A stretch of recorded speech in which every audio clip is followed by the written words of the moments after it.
Netcasts you love. From people you trust. This is Twit. Bandwidth for iOS today is provided by CacheFly at CacheFly.com. Have we seen the end to oversharing on Facebook? Oh gosh, I hope so. And I'll show you how to let your iPad read you to bed at night.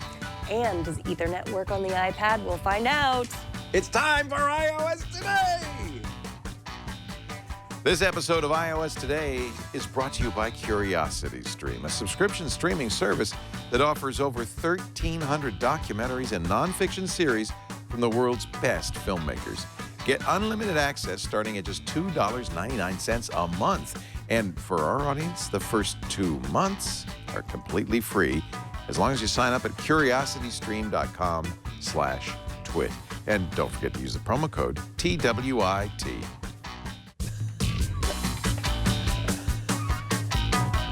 Bernie Sanders moment. Welcome and bienvenue. This is iOS Today. Thanks for having me back. Missed you. Missed you. Jason Snell did a really good job. So He was great. It was a fun show. Did you have fun in Washington, D.C.? I had an amazing time in Washington, D.C. Yeah. It was great to be there, especially because it's election season. And because There's a certain energy there is. on the Potomac. Yes, and it's nice to see FBI in real life, because we've been talking about the FBI, of course, for the last Did you see 7 or 8 James weeks. Comey's tape over his camera on his laptop? I didn't see that, but I did get a tour of the West Wing, which was very exciting. How did you wangle that? Well, my friend Steve works for the State Department. He is on special assignment to the president. He's a policy guy. It's like a liaison. Yeah, he's How cool is that? Yes, and so he was allowed to bring you into the West Wing. Yeah, he took Milo and I for a tour. What a great treat for your son. I Yeah, think that's it was fabulous. amazing. Yeah. It was amazing. And did you see like anything interesting in the West Wing? Did you see the president? I saw you were in the briefing room. Yeah, at the press room, which was very exciting. That's the only place I got to take pictures. Now, is that small? It's much smaller. Everything is smaller than you'd expect. The Oval Office is smaller than you would expect. You saw the Oval Office? Yes, I stood outside the Oval Office. There's a bowl of apples there. My friend Steve, who has briefed the president, says when you go in there, they say take an apple, and he took When you an go apple. in or when you go out? When you go out. You don't take an apple in with you. No. Mr. President, I'd like to. No, afterwards. It's like Yes. the Fillmore. Yeah. You take an apple on the way out. Right, on the way out. But it's great. It's amazing. It's like a church in there. Who says take an apple? Is there a person? whoever's- Is there an yeah. apple attendant sitting there I saying, don't know. hey, but, take an apple? You know, if you see that bowl of apples, the bowl of apples is probably on the House of Cards. I made so many House of Cards I references. can't believe you. Did you go in the Oval Office? No, there's a little. There's you a know, velvet there's rope? a velvet rope, and I leaned in, and but I did go and see it's the Rose small? Garden. It's smaller than you would expect. Yes. Wow. And the Rose Garden. Which Man, doesn't have roses so in it. jealous. It only has tulips. What? Why do they call it the Rose Well, Garden? I mean, it's not rose season, I guess. Oh, later we'll have Yes, roses. Yeah. yeah. All right. Wow, that's so neat. I'm so glad you got to do that. And yeah, the old executive office building, which is next door, the Eisenhower building, that's an even more beautiful building. It's actually a gorgeous building, Yeah, that's where yeah. all the people work. And that's the one. Did you get to go on the train, underground train, or eat and have their famous pea soup in the OEB? Oh yeah, they're famous for their pea soup. No, I didn't get pea soup. But I think they call it the Strom Thurmond Memorial Bowl of pea soup. Good to know. No, we did that in the Air and Space Museum, which Oh, the we'll Udvar talk about Hazy is later, because we had some questions about that. Incredible. It is incredible. Because it's near the airport, not where the rest of the Smithsonian is downtown, but it's in a giant hangar, so they can actually have a space shuttle in there and a stealth bomber, and it's really a neat museum. It's amazing how they get all of them in there. Like they're all piled on top of each other, essentially. I I know. mean, not really piled. Well, there's but, not a lot of. I mean, it's an engineering feat to get them in there. I think they disassemble them. There's a little small door, and they disassemble them, push them through the door, and then somebody has to reassemble them at the end. Yes. No, that's not true. No. But I don't know. Yeah, I believe you. Yeah. I believe everything you say. They could. I don't know. You did take the secret subway, though. No, I didn't. Okay.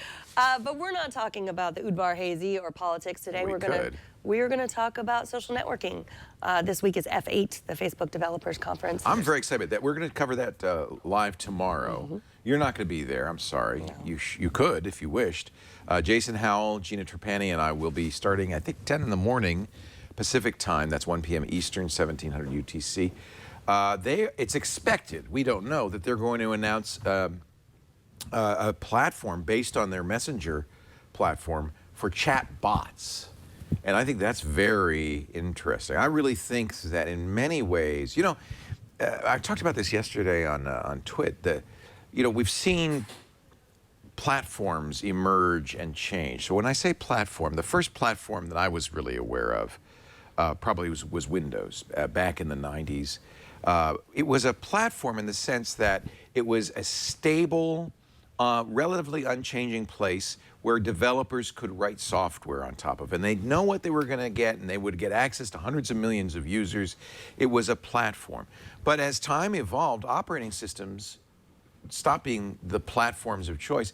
It moved to the cloud, and that's kind of the platform today is the internet. So if you're using Google Drive or Google Docs, it doesn't matter if you're using Windows or Mac, because it's its own platform, and people can build upon the internet platform. Maybe the next platform, although it's kind of related, so maybe it's just another variation of the internet platform, is messaging. And it's really clear when you look at programs like WeChat in China, where that is very much a platform where people don't have so much as we do desktop and laptop computers. The computers tend to be their mobile devices. And they use WeChat, a chat room, on their mobile device to do everything, to order dry cleaning, to order food, to buy train tickets, to get news. And I think that's where we're kind of headed, or at least that's what people like Facebook are exploring, right? Well, they have to, because last week there was news that people are sharing less on Facebook. They're Yeah, sharing, you saw that? Yeah. Yeah, I mean, they're sharing less personal information. They're all doing Snapchat. Or they're just sharing memes on Facebook or sharing video because Facebook wants you to share video. It's true, though. I don't see the pictures of the kids I used to see. I mean, you do, right? I do, yeah. But I think really the challenge for Facebook is people under 25 who are not sharing their stories there. They're sharing them on Snapchat. Yeah, and the Instagram's having a similar problem because there's too many steps, they say. Because if you take a picture on Instagram, first of all, you can't really do it on the iPad. Yeah. A lot of places don't let you just go straight from your picture to Instagram. You got to go to Instagram. There's you gotta 4 or pick 5 a filter. clicks. Yeah. Pick the filter. Yeah. Whereas Snapchat, you just take the picture. I mean, you can add filters, but you don't have to click through to add filters. Well, and I think kids today, and by kids I mean anybody younger than me, kids today recognize that when they put something on Facebook, my daughter's talked about this with me, it's kind of semi-permanent. Employers, your teachers, your family can see it. But Snapchat is temporary. It goes away, and only your friends are seeing it. And I think that's really a lot of it. I don't think it's just that it's harder. I think a lot of young people today don't want persistent. They want to go away. They don't at all. I mean, it was Annabella's 13th birthday, so I took a bunch of her friends to San Francisco. They were Snapchatting all day. Because even at their age, they know, even to get into high school, they know not to put things, I mean, they're not doing anything. They don't even want to. They don't want you to see it. It's not, there's also this burden, if you think something's going to last even more than a day, there's a burden to do something better. But Snapchat is it's disposable, so you don't have to. It can just be an offhand picture or comment. And that's a freedom that I think they really appreciate. Yeah. So Facebook launched already this week Facebook Live video. You tried it out. We used it on Twig. Yes. It was awesome. And you used it of us using it on Twig. Yes, it was very You came around. So anybody can do that now if you have an iOS device. Right. So let's... I use my iPad, so it works fine on the iPad. Yeah, it works fine for the iPad. Let's find Facebook here. If you're on Android, you can't do it yet unless you have a verified account. If you do have a verified account on Android, you can download a program called Facebook Mentions, which does do it. The idea was originally this was something for celebrities only. Okay, so I'll show you how to do it. You just click your status and then see right here, it's this man with the circles coming out of him. And then you just click there and it looks like... Say okay, let it have your camera. It will flip because it does go into landscape mode. Click it again. There you go. And now it wants the microphone because you can't. There you go. And then I'm not going to because, I mean, and I advise everyone to think seriously if they need to go live before they go live. If they make sure that they have something interesting that they're. See, because you're old school. I bet you Annabella, your daughter, doesn't. I hope fix up her hair and put on lipstick. Well, no, I'm not talking about fixing up my hair and putting on lipstick. I'm talking having about something to say. Having something to say. Old-fashioned. Not boring your viewers. Oh my goodness. Making sure everyone in your background knows that you're putting them live. Clearly, you haven't seen Ricky Gervais's live Facebook videos. He's just petting his cat. Well. You know, we are already live streaming this, so I hope I'm saying something interesting. This is my problem, is that we built a $1.5 million studio and hired people and staff to do what Facebook is letting anybody do easily now with just a smartphone and a phone or a tablet and an internet connection. And damn it, it's democratizing. I hate that. I hate that when that happens. Well, no, I think it's fantastic. I really admire it. But I do think that it's what you just described as the kind of the principles of broadcast are going to be different for this new medium. Just as YouTube, you know, we from real quote broadcasting looked at YouTube for a long time as what is just a bunch of crotch kicks. Why would anybody? That's no good. That's a throwaway platform. Or were we wrong, right? Mm-hmm. So I think that the problem is that mainstream media, especially people like us who spend a lot of money and time grooming our talents, are looking at it somewhat askance because it's something very different from what we do. But I think we'll find people will use it in new and interesting ways, or not. You know, Meerkat's already pivoted. Periscope is in peril. Do you think people will use Facebook Live? I don't know. I mean, the only people that in my feed is you and Steve Kovac. Yeah. Basically, you know, where he was just sort of testing it and you were testing it. Yeah, people do it once and they go, Yeah, I haven't seen a bunch of people. I saw people complaining that a lot of people were doing it. See, what the difference is with Snapchat is it's not broadcasting, it's communication. Right. I think broadcasting, I don't know. We'll see if there's a demand for it. It could also be, I mean, Facebook's done this many times before, a Me Too product. Did you see, though, the video when Mark Zuckerberg was talking about this? He was using a Facebook app on his phone. He called it Facebook Yellow, the internal version. Oh. And that had, and people have done screen grabs and captures, a bunch of new ways to share, including, I think, animated GIFs and all sorts of stuff. So, and I think you're exactly right. This is in response to the threat from Snapchat. Mm-hmm. I agree. In other social networking news, Reddit has their first iPhone app. Okay, so you show them the iPhone app, and then I'm going to show you why I don't use it. Okay, because you have a better iPad app? Because it doesn't work well on the iPad. No, exactly right. I'll show you what I use on the iPad. So Reddit has not had an app, which is interesting that they've gone so long without. They bought one. Remember Alien Blue? But they didn't do much with it. And this is not Alien Blue. No. So here's Reddit, and you know it sort of forces you right to the front page, and you can scroll through the front page of Reddit. I kind of like this because there's good stuff on Reddit. There's as much good stuff on Reddit as there is on Twitter or Google+. It's very, to me, it reminds me a little bit of Google+. Now, what you're going to see there is Reddit's subreddits. At least for me, subreddits I've followed. Well, this wasn't subreddits I followed. So this is top, you're looking at top stuff? Yeah. Okay. Did it show you the subreddits you followed and because it didn't even show me the subreddits that I moderate. Because we have, you know, an iOS Today subreddit and a Tech News Today subreddit, and it didn't. Well, so you can choose what you want. Okay. So you can decide if you want to watch top posts or you want to watch stuff that's yours, or I don't know where you do that. Is that it, maybe? Maybe. So it looks at the stuff that I've looked at, like this snowboarder has no idea. So there's some questions She's being about chased how they're by a doing bear. this. Yeah. Yeah, and it's not that people don't love it. Really? There's been a lot of people that say they like Alien Blue better, but Alien Blue's last update had ads, which was the complaint for some people. Yeah, I don't want ads. Well, this could get better. I mean, if you don't like it, and by the way, it's also Android. That's how I've experienced it. If you don't like it, let them know, I guess.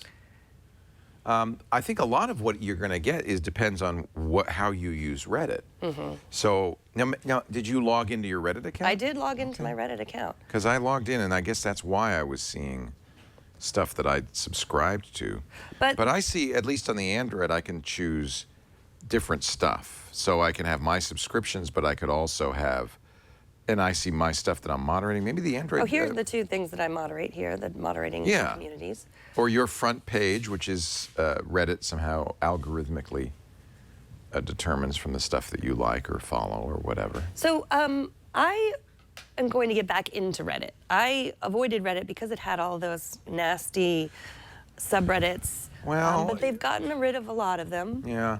I mean, you know, I believe in free speech, but there comes to a point where you don't want Nazis. Yeah, I mean, you don't want to be.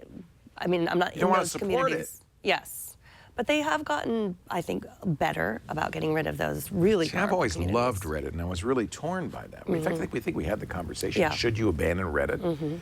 But I don't go there as often. I think now having a Reddit app will make me more likely to take a look at it. Would you, now here's the question, be more likely to post?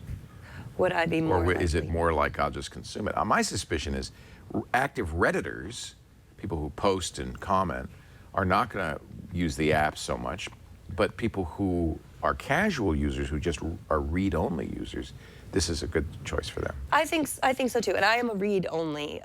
Mostly I am too. And just because there's so many communities. I mean, you know, I asked Glenn to create an iOS Today community, but then it's a lot of work. It's a lot of work. And It is, Kyle it's a lot D, of work. who's our moderator, is, you know, it's a lot of work for him, and he posts. Well, He's not even an iOS user, and he just does it out of the Thank goodness of his heart. that we have these Redditors who do put in, and Reddit is like a lot of things on the internet. It's the result of the work of a lot of people, which is why there was a Redditor rebellion over how Reddit handled the firings and the, you know, the sites they didn't want, the subreddits they didn't want. Let me show you. So I tried it on the iPad, hoping, excited. And maybe Reddit will release a iPad version of their official app, but because it wasn't so good, I went out and I looked to see what people are using, and I tried a bunch of ones. A number of people recommended something called Narwhal, and this, I think, is my favorite iPad app for Reddit. Very similar, by the way, to the real Reddit app. I see on the left here in this column, you know, the stuff I'm following, and then you tap it and you can read the article that it's based on. You can also tap the comments and read the comments on the article that it's based on. I think this is a really fun and easy way to look at Reddit. The thing I like about I can Narwhal, you can choose swipe. from the things I. Pardon me? You can swipe. That's what I tried Narwhal too. Let me see if I can swipe. Like on the left-hand side, if you want to hide something, you just swipe. Oh, it. that, yes. Yeah. Oh, I see. Yes, kind of like.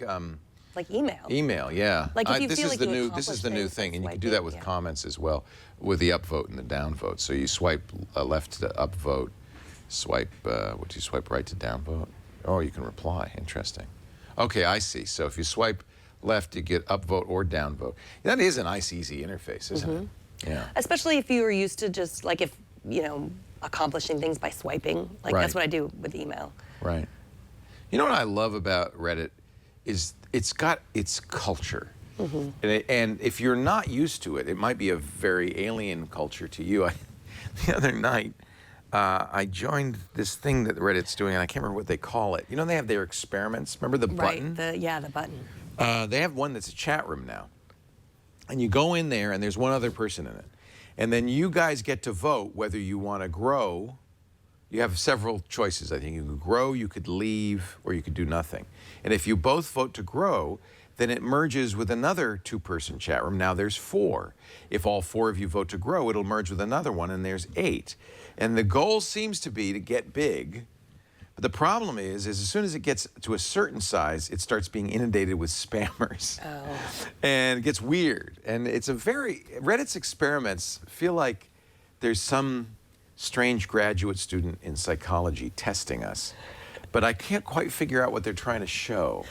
Well, is it like how big a community can get before getting ruined? Maybe. It could be. That seems, yes, good thinking. Because I think about that a lot. Because I think that, Right. you know, I think that we have a large audience of really dedicated people. If we had 10 times the I don't audience. want 10 times yeah, the audience. exactly. Like I I don't feel want it. like your model isn't to grow as big as possible. We want to be better, not bigger. Yeah. No, that's true. And in fact, there have been times where I probably shouldn't say this, it's impolitic, but where we've added people who brought their own communities, and those communities were not really good fits for us. And as a result, our community, I think, went downhill a little bit. Community is a very interesting and difficult, a very challenging thing to do. And it is what makes what we do succeed or fail. And every online community, and we're an online community, has that problem of how big do you get? Is it better to be exclusive? Google Plus in some ways is better now than it used to be because it's smaller. I think communities tend to go bad when they grow big. But Reddit solved that in a way because subreddits are individual communities underneath the Reddit roof, right? Yeah. The other social network that I think that I like better, and I don't know if I'd call it a social network because it's just an app really, and you told me about it, and we've talked about it on the show, Nuzzel. Love the Nuzzel. I like Nuzzel a lot better than Reddit. And I know it doesn't serve the same purpose for everyone. Right. It's not going to solve It's a the news problem. app. But I like the look of it on the iPad. So and if it's social because it's based on the people you follow on Twitter and Facebook, if you include your Facebook account. And I don't include my Facebook. Interesting. Because I feel like Twitter is mostly tech journalists, people in technology, where Facebook is friends, family, other people that don't necessarily share the same things I'm looking for with Nuzzel. So I can see these is the most popular things that have been tweeted among people that I follow. I like how it says your friends, like Chris Sacca. Your close my personal friend. It's really anyone that you follow. Right. So sometimes when I'm looking at news and it's not, I'll just go to see what your friends are looking for. So It's often the same. It is often the same, but yours tends to be political, more political than mine. You follow some more political tweeters than I do. So yeah, I really, I like, do you connect to Facebook? I do. And do you That's find... probably why I get more political stuff, because at one point I decided to follow all the candidates, every one of them, including all 38 Republican candidates on Facebook, because I wanted to see what their feeds looked like, what they were posting, and so that's probably what you're seeing is a lot more politics. Have your kids reacted to the current presidential race in the United States? Do they are they engaged? Because I'll tell you why I ask. Michael, our son, who's roughly the same age as your daughter, Annabella, he's in 7th grade, has said several times, I don't want to talk about it, I don't want to hear about it, and my friends agree. They don't want to hear about it either. That's interesting. What does Annabella say? Well, they get much more of information from social media. So it's a lot of Donald Trump memes. It's a lot of... I think that's the same for Michael. I think he's over. He's like, I'm over it. Right. I don't want to see any more. Well, yeah, like Huck came home the other day and he said, is it true that Donald Trump says make America white again? I said, no, that's... So you have to correct a lot of misinformation. Yeah, memes are probably not the best way to learn about No, I candidates. definitely don't think it is. But I think it's interesting to follow, and maybe you look back on your own children, every 4 years they're different, because when they're very young, they believe only what you believe. And so if they go to school and hear that someone else is voting for someone that their parents aren't voting for, they get very upset. And then they get older, they have their own views, and I mean, they still align with my views, but they get so much more from social media. So they're hearing a lot, and it's mostly memes. Yeah. But I mean, it was very interesting to have Milo go to DC with me and see what the White House looks like. Imagine who might be president. That's great. In there. That's a way of grounding it in reality, though, yeah. I think is a really good idea. And not only that, but seeing this giant, like the old executive office building, all the people, all the advisors. It's not just the president. Apparently Siri is also interested. Thank you, Siri. You can stop listening now. It's not just your kids that change every 4 years. It's really kind of, in a way, it's great that it's a 4-year period, because the internet and the way it's handled online and the way news covers it changes dramatically every 4 years. It wasn't so long ago that Bill Clinton was the first internet president, the first president to use email. That wasn't that long ago. And all of a sudden, I think this election cycle, more than any other, social media could actually elect the next president, more than just become, I mean, the one who is best at social media has a huge advantage. And that wasn't the case 4 years ago, certainly wasn't the case 8 years ago. Twitter was brand new then, and so was Facebook. So it is interesting to watch it change. And that's what we talk about. Now, I have some messaging apps. You want to talk a little bit about messaging? Because we were talking about the platform. One of the things that is interesting for me, and it's not so much an iOS thing, on Android, they've allowed any messaging app to become your text app. So, you know, when you're using an Apple product, you're using Messages, Apple's Messages, and there's no option to use anything else.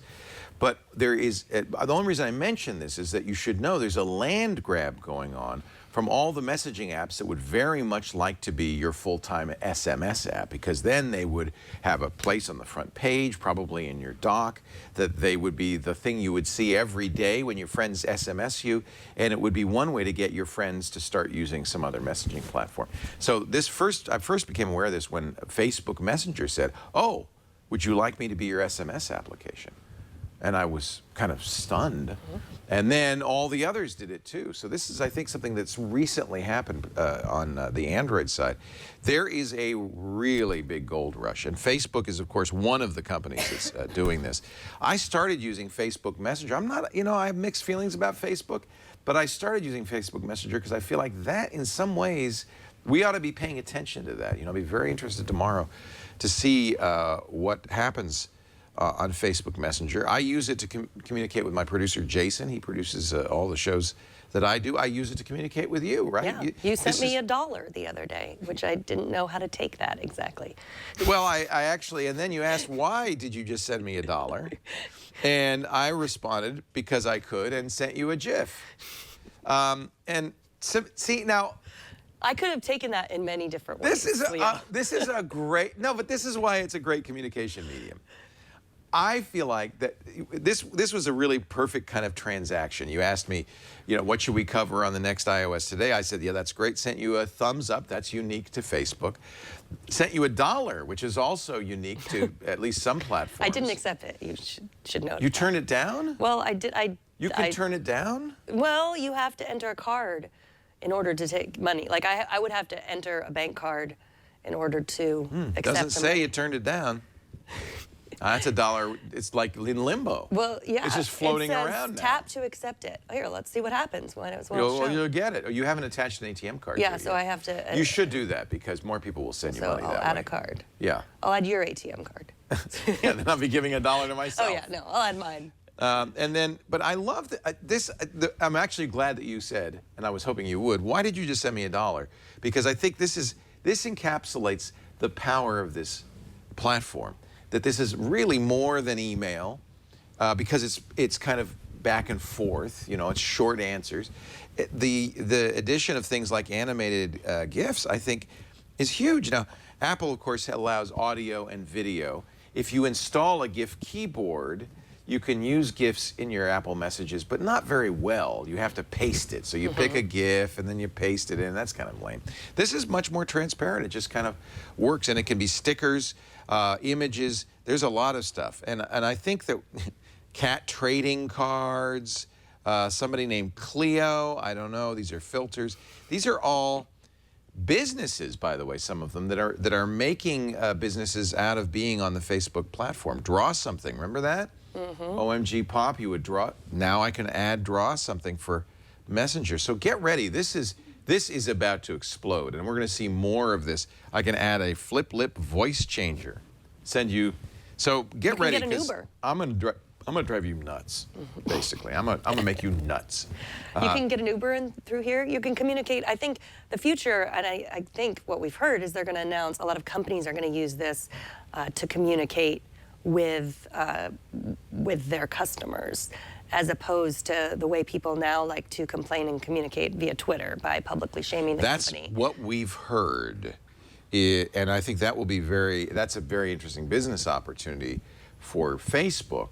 I don't know if I would prefer using that over calling a representative, and I think that this is, unfortunately, this is the kind of thing that's good for businesses because they can fire all of their customer service reps and just use robots.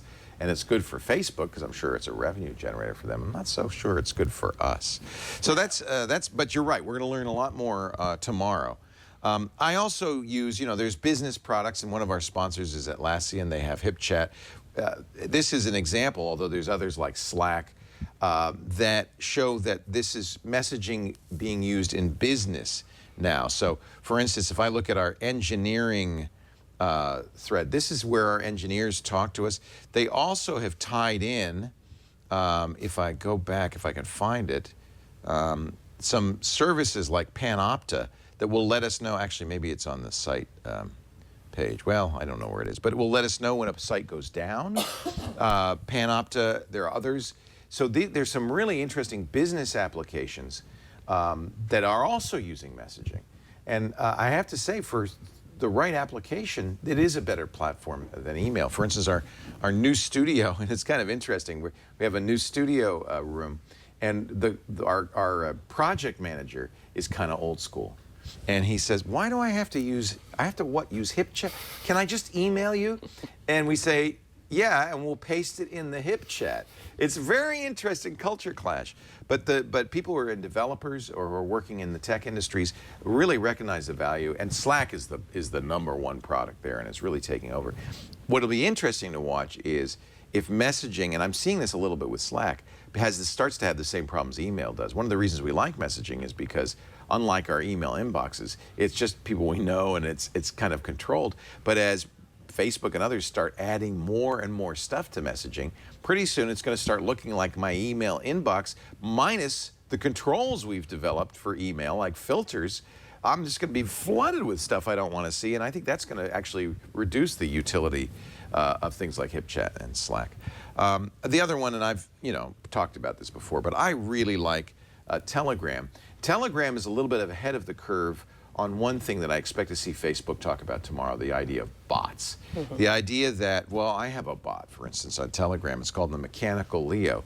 You subscribe to it or follow it in the same way that you would set up a communication with somebody else.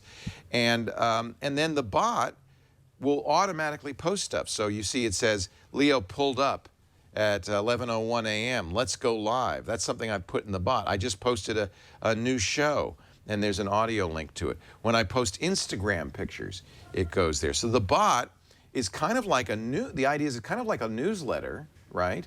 But in a messenger format. And this is another thing I think we're going to see a lot more of tomorrow with Facebook. Telegram is there already, and I really like it. And of course, Telegram is like other messenger apps. You can do one-on-one messaging. They have secret chats, which are encrypted. Although I should point out that Steve Gibson and others have said that the encryption used on Telegram is not of the highest quality because they wrote their own, and there seem to be some potential problems with it. Telegram gives a prize for people who crack their encryption, but the contest is a little hard to enter, and so far nobody's claimed the prize, so that might reassure you. If you really want encrypted communications, however, I think you'd be better off going either with WhatsApp, because they've adopted the Open Signal Whisper protocol, and that's a strong, well-known encryption protocol. But better yet, go with an open source solution. The Electronic Frontier Foundation has a messaging scorecard you can look at on their website. If you just search for EFF and messaging scorecard, or they'll talk about things that they would look for, there it is, to be sure that your messages are secure, including being open sourced, the code is reviewable, is the design properly documented. And you see that a lot of these don't really get many check boxes. The ones that I recommend, Signal, this is also from Open Whisper Systems.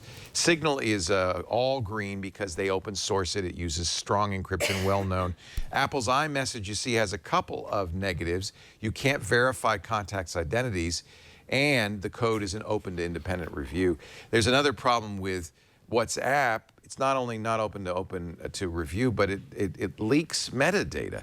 And then there's things that have no checks at all. But you'll see if we go down to Pigeons, off the record messaging, GPG Win, and there's Signal and Red Phone and Silent Phone. Those are all green. So my suggestion, if you want security, look at Skype, terrible. If you want security and you're going to count on encrypted chat, let's say you live in a country where it's dangerous to have political opinions. See, Telegram, their secret chats satisfy all the check boxes, as does Text Secure. Stick with ones in those that are all green, that have 7 green check marks. Most of us, though, and this is Steve Gibson's term, the encryption's good enough. Because I'm just talking with you about what's going to be on the show. It's not like there's anything secret in there. But if you really need to keep it secret, if you're worried that you're being spied upon by an ex-spouse or the government agency and you really don't want to be, you live somewhere or you're a whistleblower where it would be dangerous for people to find out what you're talking about, be very careful about what messaging app you use and use that EFF scorecard. I think it's reliable. Well, the great thing about WhatsApp having encryption is that people are on WhatsApp. Well, somebody said, and I think this is really true, it suddenly allowed 1 billion people to have safe and secure text messaging, phone calls, easily. But you should be aware of one of the things that makes WhatsApp less than desirable is because the way you use WhatsApp is you have to give it your phone number. You have an identifiable number that is actually in public so that anybody spying on you would at least have what we call metadata, information about who you are and who you talk to. They may not be able to read the content of the message, but that metadata can be damning as well. So this is all stuff that's, I know, tricky and hard, and I agree with you. Just the fact that WhatsApp said, all right, we're going to put a flag in the sand and we're just going to make it easy and available to everybody is fantastic.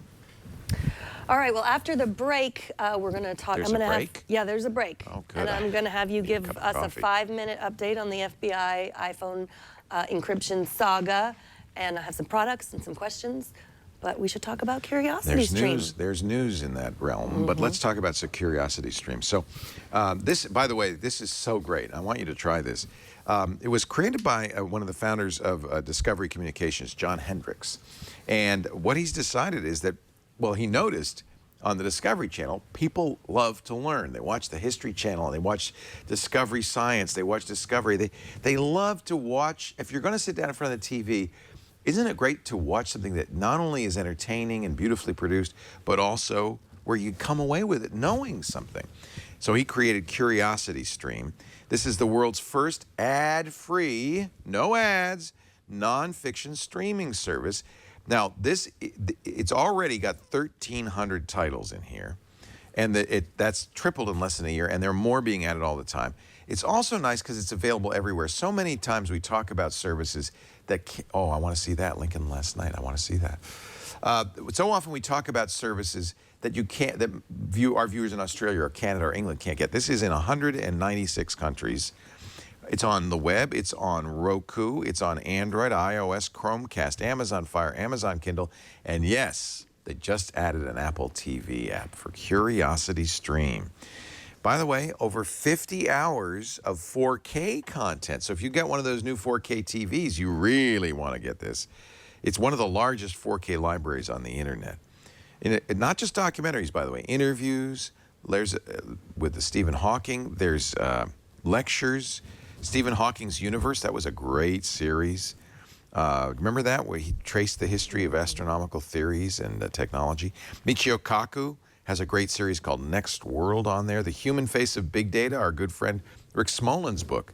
It's currently exclusively on CuriosityStream. You won't find it anywhere else. Jason Silva and The Road to the Singularity, stuff people like us are fascinated with. Now, they have monthly plans, they have annual plans, very affordable, starts at $2.99 a month. Yeah, that's right. $2.99 a month, less than a cup of a coffee or the cost of one title for rent on a competing platform.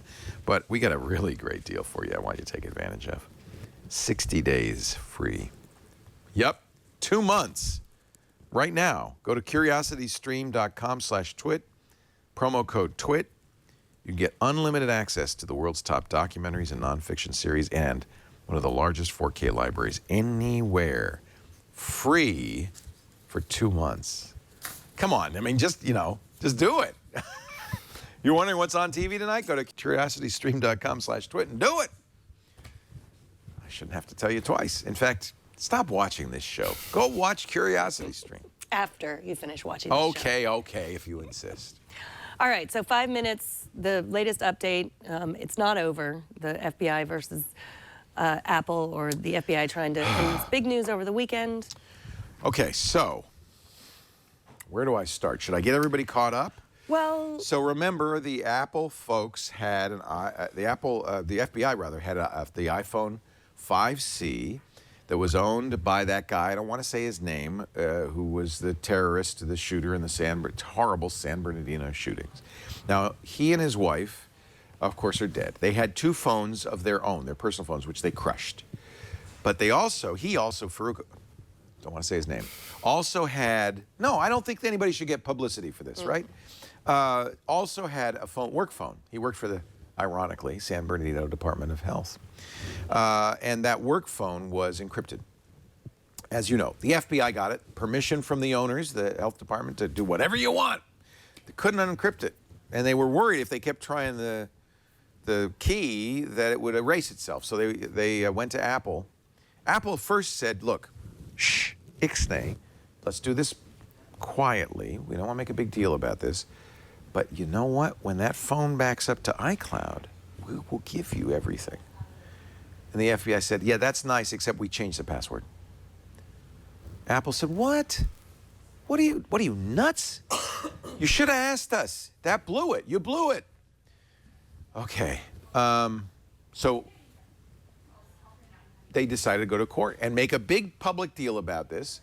And the court ordered Apple, okay, Apple, you have got to help the FBI. Here's what the FBI wanted. They wanted special software to be on this phone that would allow them to rapidly guess the codes, that would turn off the erase if you guess it wrong 10 times. And there's a delay built in. It would turn off the delay so that they could quickly try all 10,000 codes and quickly unencrypt it. Apple was given a couple of weeks to decide. They went public immediately. Tim Cook immediately published an open letter, as you know, on apple.com, and started the conversation, which was really, really good.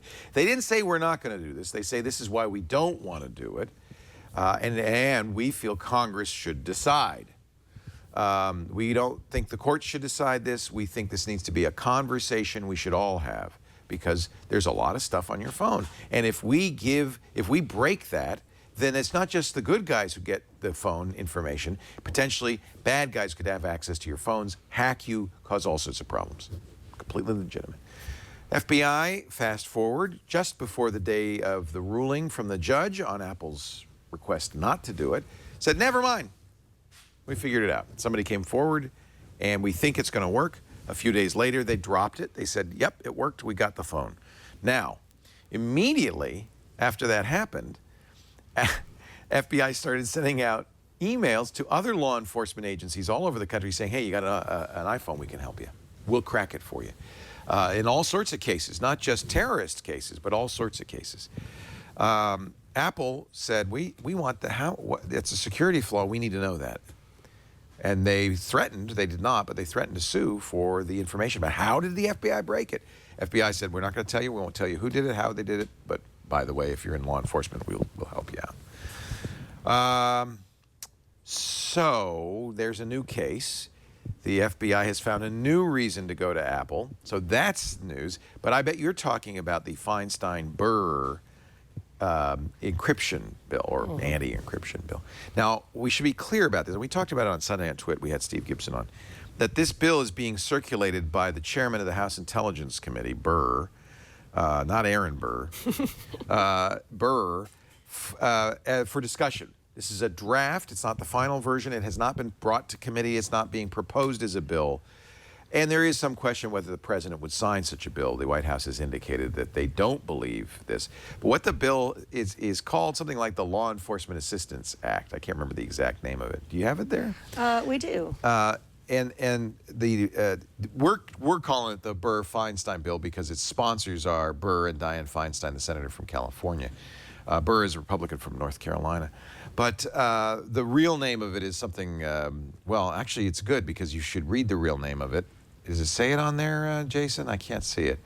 Because it kind of tells you a little bit more about the plan. This is not a bill that says we need a back door. Oh, there it is. The Compliance with Court Orders Act of 2016. That tells you something. What it is a bill that says if you have a product and law enforcement has a court order, you must, in a timely fashion, give law enforcement what they want, an unencrypted copy of the data. period. They don't say, and it says specifically, we're not telling you how to do that. We're not prescribing a backdoor. No, no, no, this is not a backdoor. You just have to be able to do it. But they can't. Well, if it's good encryption, they can't. If it's, but in fact, they can in many cases. We mentioned iCloud, right? iCloud is encrypted. It's encrypted on the way to Apple's servers. Apple stores it encrypted. But who owns the passphrase? Apple. You enter in a password if you turn on encryption. Doesn't matter. Apple can give them that data. So in that case, Apple could comply and would have complied, by the way. It was very clear we would have complied. But there are other systems where they couldn't comply because you have the passcode, they don't. And so what this would require, it should have become law. And by the way, again, this is just a discussion, not they haven't proposed this as a bill. They're talking about proposing it as a bill. And it's been floating around for a while. It would essentially have the effect of requiring any company doing business in the United States to have a way of decrypting data because they'd be required by law to hand that over in a timely fashion whenever law enforcement came a-knocking. So that's part one of it. More than that, though, it also says that anybody that facilitates the purchase or distribution of software that does encryption should also be able to do this. And this is really aimed at the Apple App Store and the Google Play Store. It essentially is telling Apple that if you put something in the App Store that encrypts, like, let's say, Signal, or WhatsApp, this encrypting messaging platform, it's your responsibility, Apple, to make sure that there's a way to get in, that it is not a black box to law enforcement. That's really challenging because it means Apple would now only be allowed to distribute software that had a backdoor in it. So WhatsApp, which is owned by Facebook, Apple would be responsible and Facebook? Yeah. Okay. Well, we want to cover all the bases here. Essentially, the only way for this to work is if Congress can ensure that that no one has access to strong encryption. Now, I use a program called GNU Privacy Guard. It's based on PGP. It allows me to encrypt my email. I can give you my public key. My public key is published. It's on my website. It's everywhere. In fact, I sign every email with it. And you can use my public key to send me an encrypted message. Only I have the key to decrypt it. No one else. Not Apple, not Google, not my email provider. No one else. I have that key. And I, by the way, locked that key with a passphrase. It's not written down anywhere. That's known only to me. And for that reason, law enforcement can't compel me to give up that passcode. That would be self-incrimination. And I have a right, and the Fifth Amendment says I have a right to not incriminate myself. So I have a means of sending encrypted emails that nobody can break. Law enforcement can't break it. No one can break it. Effectively, this would outlaw that. And I would no longer in the United States be able to download the software to do that. Anybody who allowed me to do so would be in trouble. I couldn't get it from Apple. I currently download it, install it on my computer from GNU, the GNU PGP. It's called GNU Privacy Guard. So I go to, and you can do it right now. You probably should. GPGtools.org is the place to get it for Apple. If you're on Windows, it's GPG for Win. These guys would be in trouble because they're distributing software. They could not comply with a court order. So they're gone. They have to go overseas. So that's why this bill says what it says. It would have to shut it down everywhere because, as we've said before, there are plenty of places you can get strong encryption. So they'd have to really make it so that you couldn't get anywhere in the United States. Is it going to work? Of course not, because how are you going to shut down a server in Antigua? I mean, maybe you can. You have to get everybody all around the world, every government all around the world to go along, and maybe you could. But it's challenging. So anyway, that's my suggestion. If you're interested in this, and again, it's not a bill yet, but this might be a good time to go to the EFF website, EFF.org/action. Get the name of your member of Congress, if you're in the United States, your Congress critter, and send them a snail mail or call them so they can verify you're a constituent, and tell them, please, whatever you do, you cannot pass this. By the way, if you're in California, you'll see right there, take action. The California legislature is also considering a very similar bill that would say no smartphone could be sold without a back door in California. And there are bills, similar bills in England, in Canada, all around the world. So whatever country you're in, make sure that your elected representatives know that you're against this, that it's a bad idea, not because we don't want to catch terrorists, we do, but because it would also endanger us. It would give terrorists a foothold into our phones and our emails, and it would allow them to hack us. We don't want to allow that. Makes us less safe. Thank you for that update. You asked me a big question. Yeah, and you Should I kept put it a hat almost- on now? No. I want to put on a hat. Okay. Actually, I need a hat. We don't have hats, so that'll give us some time, someone to find a hat. Bring We have- me a We hat. have some more things. This little thing on a, What is on that? a It's a lighter. blockhead. This is called the Blockhead. It's by 10-1 Design. Have you seen these? Have you ever tried to plug in your 10-1 iPad? makes the best stuff. They make that stylus for the iPad. They're great. Have you ever tried to plug in your iPad or your MacBook Yeah. behind a big piece of furniture, and then this sticks out and you can't Yeah, go flush I to hate the that. wall? Yeah. And this seems like And then Michael rolls into it with his hoverboard and breaks it seems off. like and this should fit a different way, There's but it gotta be a doesn't. better way. There's gotta be a better way. Is there? There is a better way. The blockhead. The Blockhead, if I can figure out how to open this box. You blockhead. The box has been designed to. Oh, it's a sideways plug. There we go. It is a sideways plug. Oh, So, nice beautiful guy. packaging. And Beautiful Yeah. and inaccessible packaging. I just slip it in there, and then you can plug it in. It looks something Sidewise. Something looks really wrong. So instead of having to Isn't that stick funny? out, it Yeah. sticks. Now, why didn't Apple think of that? So, They wanted to Blockhead. They wanted to make sure there was a robust aftermarket yes. for third-party plug So adapters. it's $19.99, but it's worth it if you have, if you have this problem. And 2 for $34.95. The Blockhead by 10-1 A Design. blockhead. You have given me compliments on my bag, so I wanted to show everybody I'm my into bag. bags. And we have the new iPads. Ooh. Which so Wait this. a minute. Whoa. This is from. That's I know. beautiful. This is a man That's bag for me, a beautiful. woman. This is a Mac pack. It's from Bozeman Watch Company. Are they in Bozeman, Montana? They're in Bozeman, Montana. But I think you could it's probably beautiful. it fits your phone. And now it fits my iPad again. What? It did not fit the giant, No. the giant iPad Pro, What? which people tell me I should not call Jipad because it sounds offensive.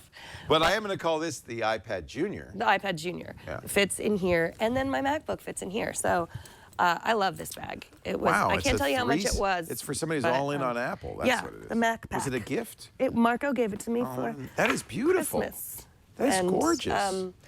I think we might have a link. I couldn't find a link to buy it. I think the company might be out of business, which I guess I'm just saying. Marco was make the something like that. last customer. Yeah.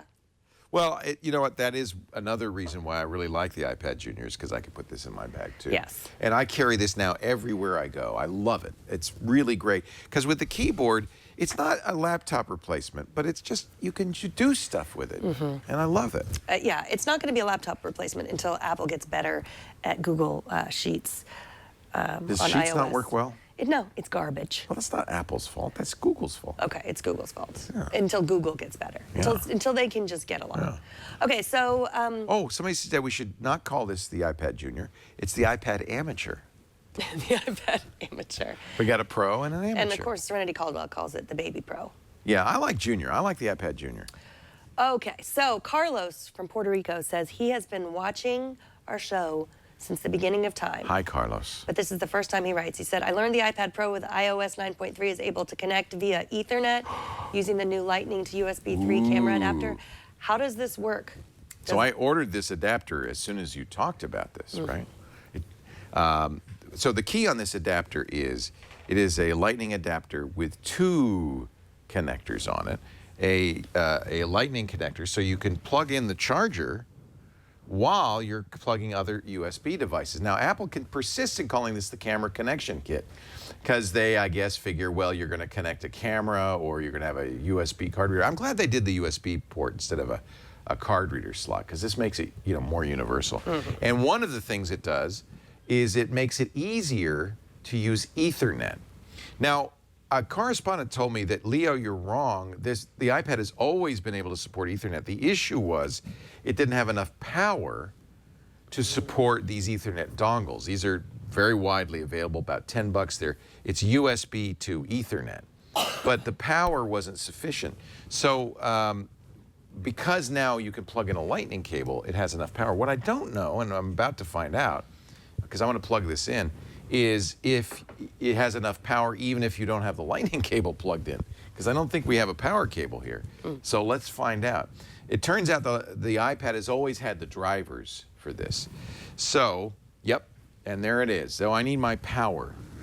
I need some juice. I have a. Do you have lightning? I have this.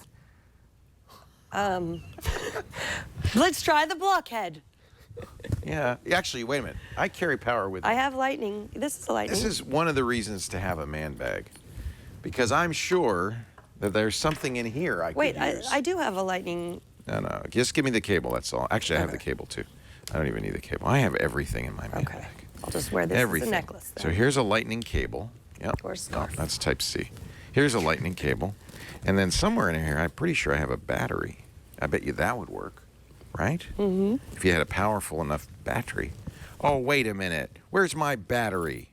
Who took my battery out of here? Oh, I have a small battery, not the big battery I was hoping for. All right, let's see if this works. Let's see. Might. If it did, it'd be great, because you would like a portable solution. You wouldn't want to have to always plug in. So this is one of those batteries you get that is for charging your phone when you've run out of juice. But presumably you would be near a plug if you were near Ethernet.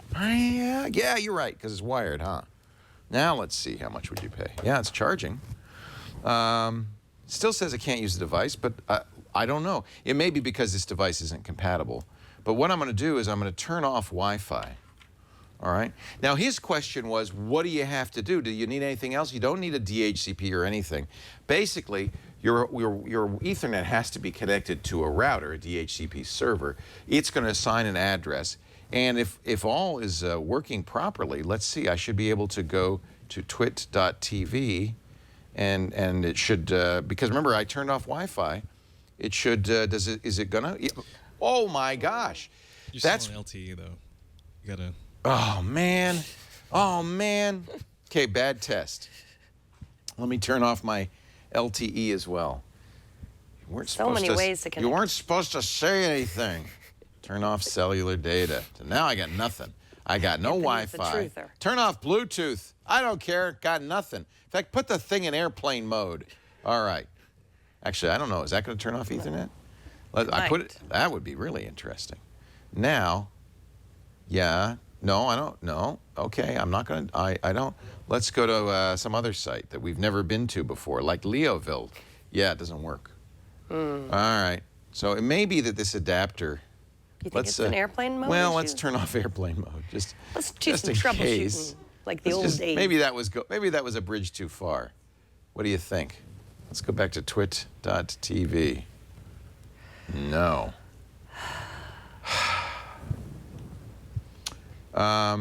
It could be that this is not, this is just a generic Ethernet guy, right? Yeah. Do you have an Apple one, John? I know Apple doesn't make one, do they? USB Ethernet, yeah.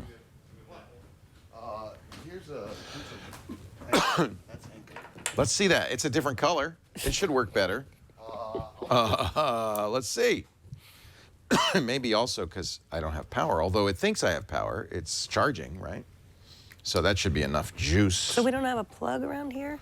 This also says this device, now it's saying it takes too much power. So that tells me we're getting close.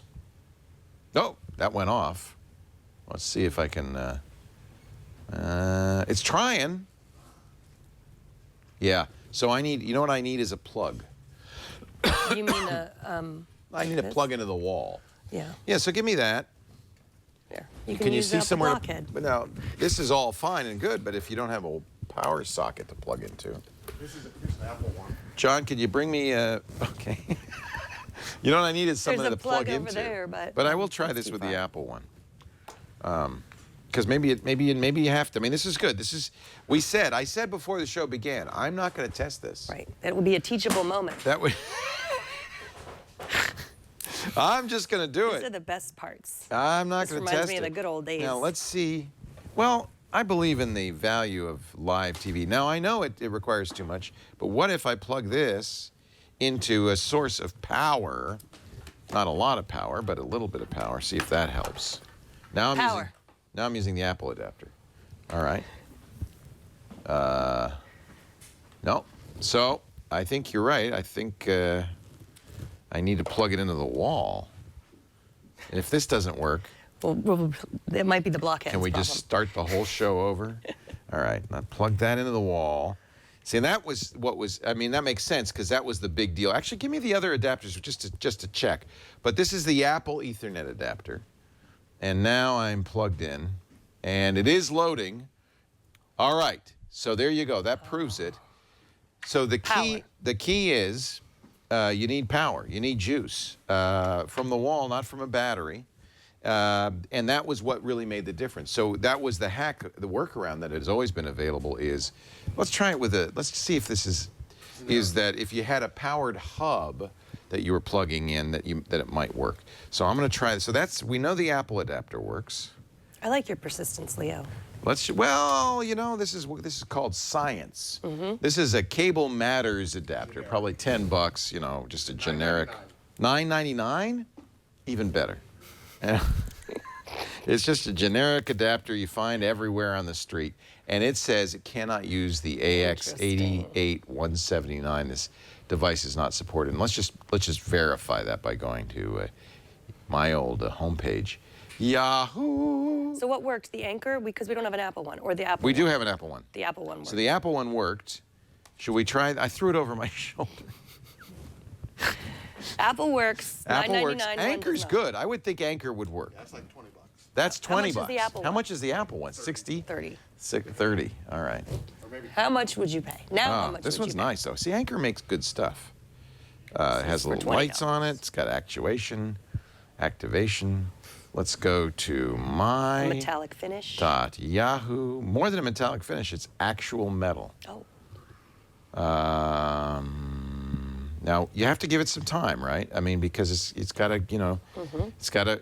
Yeah, it works. So the Anchor does work. So for $20. Well, I guess, and it probably has to do with the chipset. The Cable Matters doesn't work. The Anchor works, and of course the Apple will work. So you know if you're getting the Apple one. I guess I'm gonna have to run out and buy an Apple one because I want to. You know, if you're gonna carry this around, you might as well make sure it I works. have a couple anchors. But it makes sense. And the Anchor's good. You know, Anchor's makes good stuff. So It makes sense because you would probably be near power if you were near Ethernet. yeah, that's a little good thing to know, and that's why we do the experiment. That you have to have a compatible Ethernet adapter, and of course for best results, Apple, and B, and the reason why this new adapter is so important is you have to have juice, and this new adapter does allow you to connect the Lightning charger and the Ethernet. How much is that adapter? Do we know? It's $30? probably 60 bucks, right? I don't know. We'll You look got to it up. really want it. You gotta really want it. Yeah, the battery, which did charge the iPad, is not enough juice to run it. It is a 5-watt battery. So that's why I was looking for my Anchor battery. Oh, $49. There you go. I was looking for my Anchor battery. I have a higher wattage battery that I usually use, but I guess I took it out of my bag. So there you go. The answer to your question. Oh, you got an extra one. Thank you, John. Thank you. Boy, it's nice to know people. You also need to have a John. You need a John. Everybody needs a John. Thank you, John. You may have these back. All right. If you want to have your question answered, In a roundabout fashion. but this is real. We're keeping it real here. Well, we'll edit out the part where it didn't work, right? No. You can send an email to me, Megan, at twit.tv, or iOS Today at twit.tv. That actually was something that people were really stunned by when we started doing the screensavers way back in 1998. I wanted to do it live because I didn't want to edit out the slow boot, the crash, because I wanted people, because before Tech TV and before the screensavers and Call for Help, computer shows edited all that stuff out. And I thought, that's not fair because users are going home with this stuff and thinking, oh, well, it worked just fine for that guy on TV. So that was a big part of what we did on the Tech TV is we decided not to edit out the stuff where it didn't work. Sometimes stuff never worked.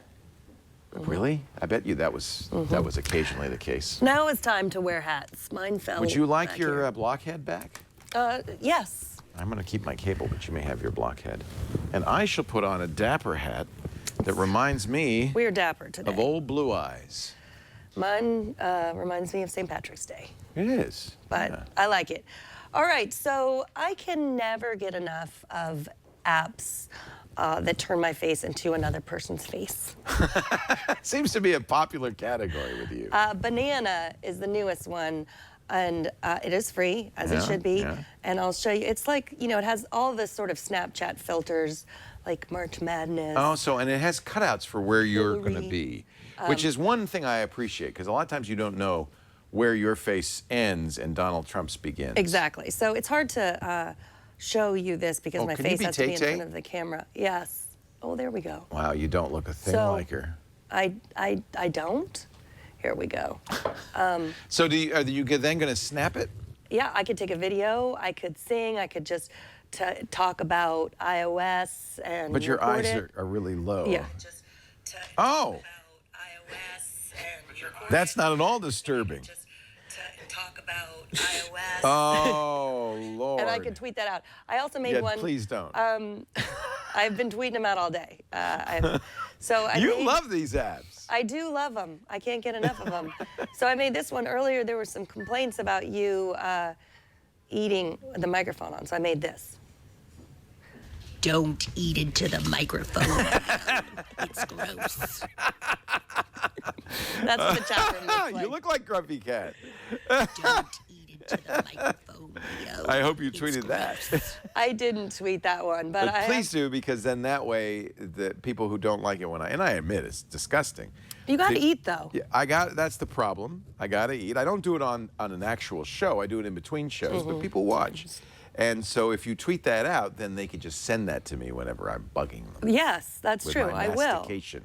We'll I call will. it Mastication Cat. So this is Banana. As I said, you can also add your own filters too. So this way, if you don't want to be on Snapchat to swap faces or make funny faces, then you want to do a Charlie Sheen one?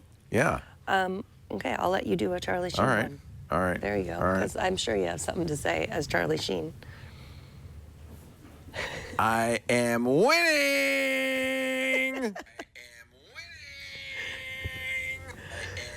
What happened? I You broke broke it. it. I You broke it. What happened is right. I don't know. All right, let me do it again. All right.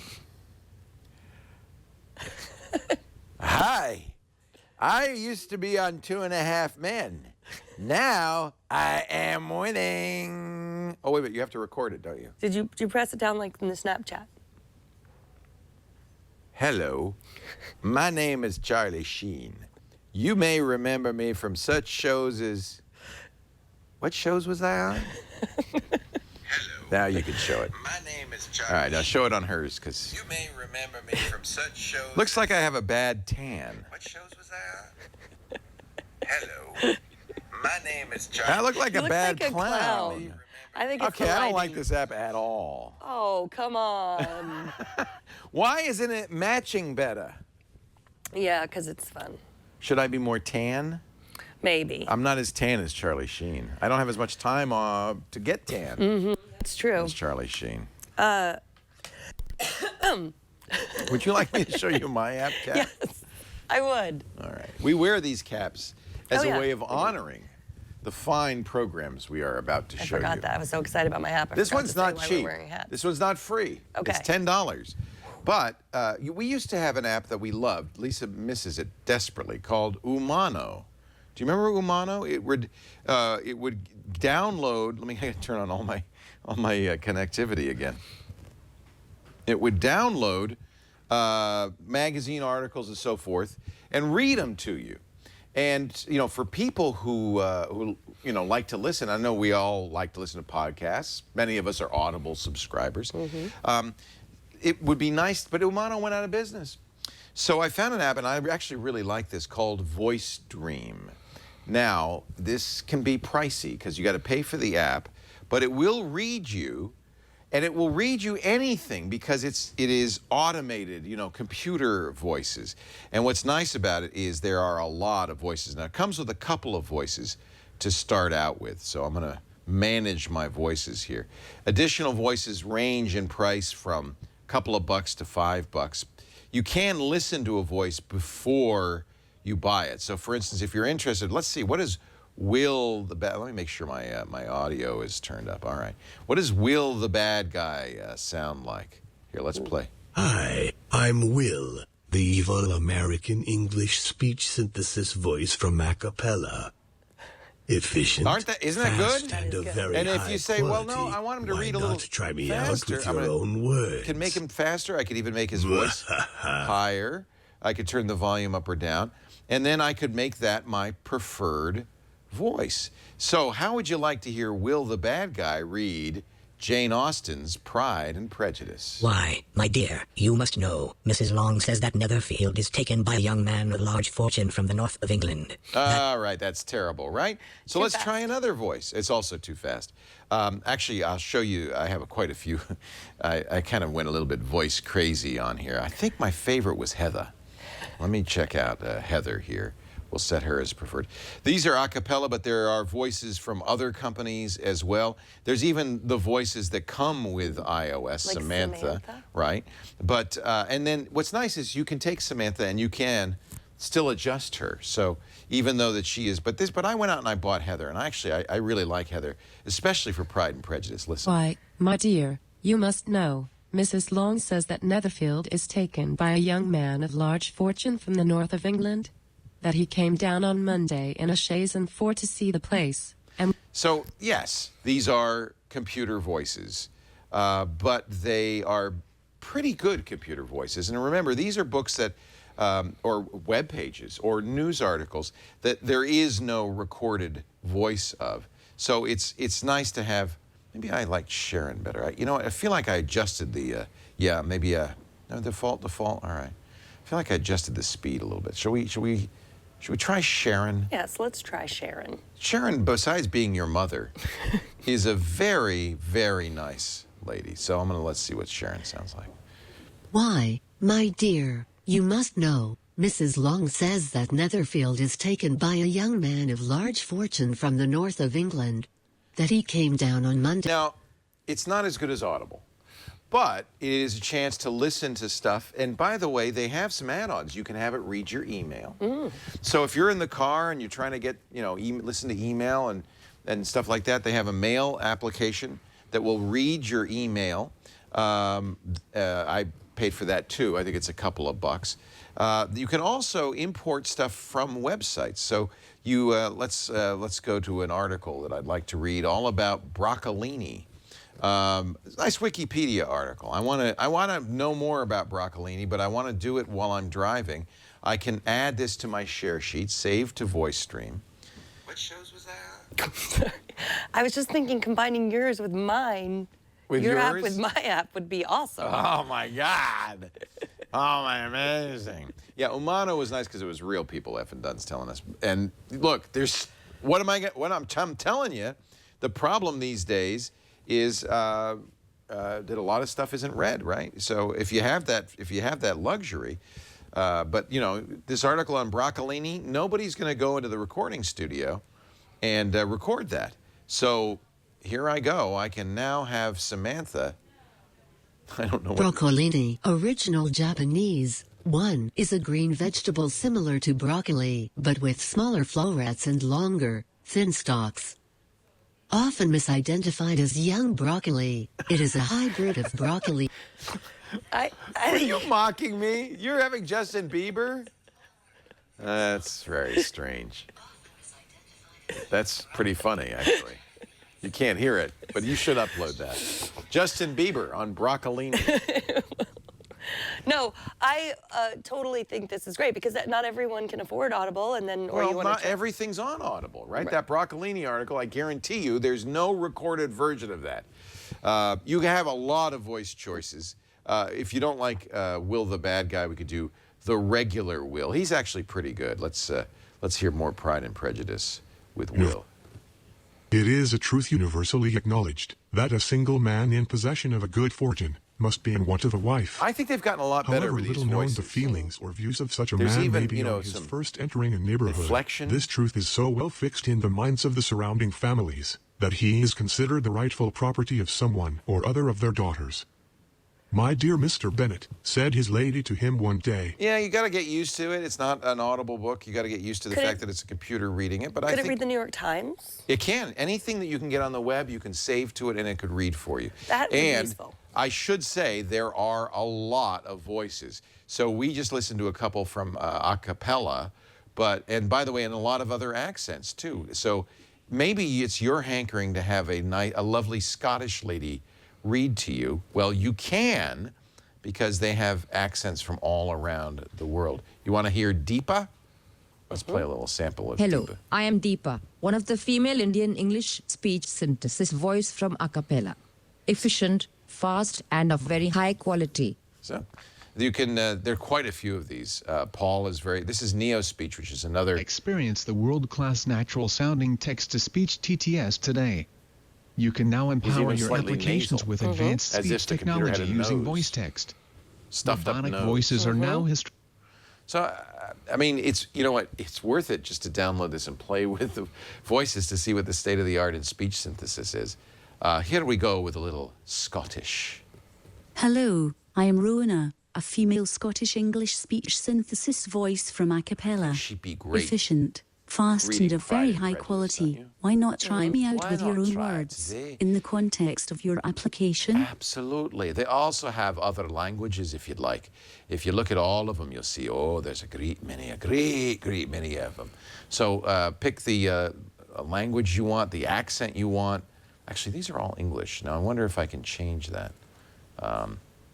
Maybe they don't have other languages. I might be wrong. They have some weird ones, though. I don't think Hi, my name is Liam.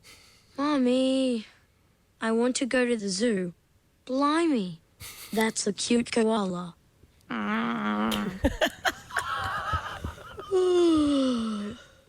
I think he makes me sleepy. Just kidding. What the what? All right. Anyway, enough of this silliness. This is. I think this is a great program. VoiceStream. There are add-ons from the same VoiceStream people. You can have that kid read your email if you want. There's a lot in here, but it's not inexpensive. So just be aware. $10 for the app. The voices can range from $1 to $2 or $3, and then there are add-ons like the mail app, which I think was a couple of bucks. VoiceStream. VoiceStream. Combined with banana, You're gonna fun all day. voice nightmare. Yeah. All right. I think that you have wasted another hour, as they say, among our presence. Or as we like to say, there's another hour you're not going to get back. Thank you for joining us, and we will see you next time on iOS Today. Bye-bye. Oh.